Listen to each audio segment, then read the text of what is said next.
Assalamualaikum dan salam sejahtera semua. Selamat datang ke Dialog My Channel. Dalam video ini saya akan tunjukkan kepada anda semua cara untuk di-register ataupun untuk batalkan Duit Now ID nombor kad pengenalan bagi akaun Maybank. Jadi langkah pertama, kita buka aplikasi MAE daripada Maybank. Kemudian anda tengok di atas kiri skrin ada ikon gear, ikon setting, tekan dekat situ.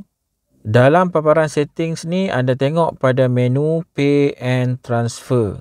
Kat situ kita kena tekan untuk dia buka paparan setting Pay and Transfer. Dia akan minta kita masukkan password. So anda masukkan password Maybank to you anda. Login masuk password. Kemudian tekan button Continue.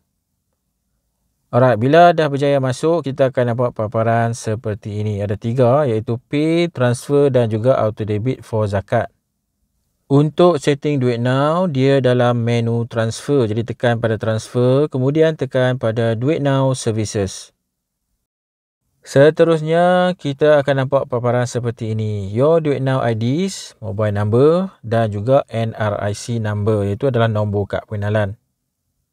Kalau anda tengok di bawah NRIC number saya tu ada perkataan Maybank. Itu bermakna nombor kad pengenalan saya pada waktu ni adalah nombor aktif untuk Duit Now ID bagi akaun Maybank saya.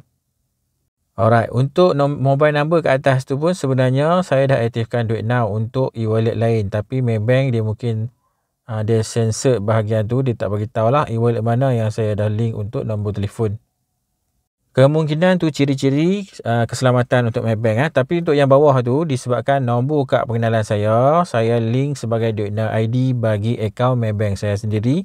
Jadi dia paparlah perkataan Maybank di bawah. So, saya nak cancel ataupun di-register Duit Now ID nombor kad pengenalan saya ni. Tekan kat situ. Dia akan buka paparan Duit Now seperti ini. Anda boleh tengok di bawah tu ada pilihan di-register Duit Now ataupun disable temporarily. Disable temporarily tu kita disable sementara. Okay, dalam video ni memang saya nak di-register terus. Mungkinlah IC saya ni saya nak pakai untuk bank lain ataupun untuk e-wallet lain. Jadi kita kena di-register dulu.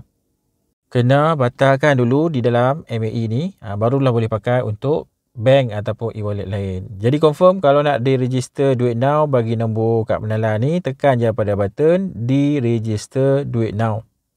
Di-register Duit Now, you will not be able to receive money via this ID type anymore. Are you sure you want to proceed? Dia kata apa, kalau kita di-register ni tak boleh pakai dah nombor kad pengenalan untuk terima duit masuk. Alright, saya nak proceed, jadi tekan confirm. Tunggu paparan secure to you authorization. Jadi confirm nak remove Duit Now ID, tekan button approve. Okay, selesai. Duit Now ID removed. Okay, jadi kita dapat paparan macam ni. Kat atas tu dia bagi notification, Maybank to you, Duit Now ID deregistration. Duit Now proxy NRIC number ending has just been deregistered.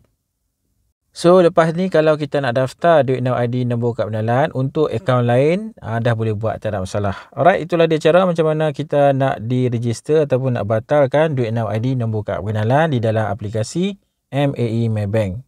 Kita boleh nampak di bawah NRIC number. Pada awal video tadi dia tulis Maybank sebab saya dah daftar Duit Now ID nombor kad pengenalan saya untuk akaun saving Maybank. Sekarang ni kita dah di-register. So dia not registered. Okay, so sekian saja untuk video kali ini. Terima kasih semua kerana menonton. Jangan lupa subscribe channel Dialog My. Semoga kita berjumpa lagi. Assalamualaikum. Bye-bye.